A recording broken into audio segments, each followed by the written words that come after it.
अस्सलाम वालेकुम एवरीवन, मेरा नाम काशिफ सिद्दीकी है। फॉर्मर पाकिस्तान इंटरनेशनल फुटबॉलर हूँ और को-फाउंडर फुटबॉल फॉर पीस का।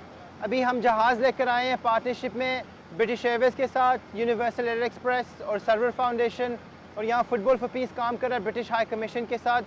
जो सैलाब आया है उसके लिए हम मदद कर रहे हैं। देखो जो सैलाब है, इतना बड़ा सैलाब आया है। हमें जो हम डोनेशन लेकर आए हैं यूके से, अब ये 10 टन्स है, लेकिन हमें अब लेकर आना है ज़्यादा। ये काम हमें लॉन्ग टर्म करना है। So this is part of the village that was affected. All of this wall here, Sanya, was all a wall, basically. And the water came and it's taken out all of the wall. And there was a widow here that used to, and she's on her own. She has nothing, no support, no family support. So in partnership with the Sarwar Foundation, bringing aid for her. She has cancer. So she's had a very tough time, and this kind of took her over the edge. So she's totally on her own. The neighbours are just helping her with food and everything, a little bit of support, but she's really on her own. UK से आया हूँ और आपके लिए ये खाना वगैरह लेकर आए और ये पड़ोसी वगैरह इनको कुछ दे रहे हैं, अब उनका कोई भी नहीं है। हम आए आपके लिए।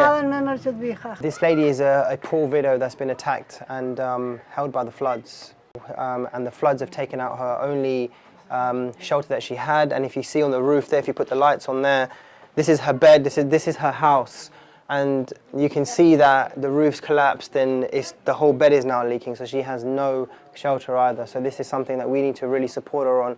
She's also been diagnosed with cancer, she's had an operation, and she's really struggling with her legs. So the doctors here and the medical aid centre that's been set up, they've tried to help her. However, she's had to put a little bit of her own life savings in, which was equivalent to £6. This is obviously a very dire state, and we've seen all day the pressures that even these young children are facing, and even these elderly people, and they're in desperate need of help.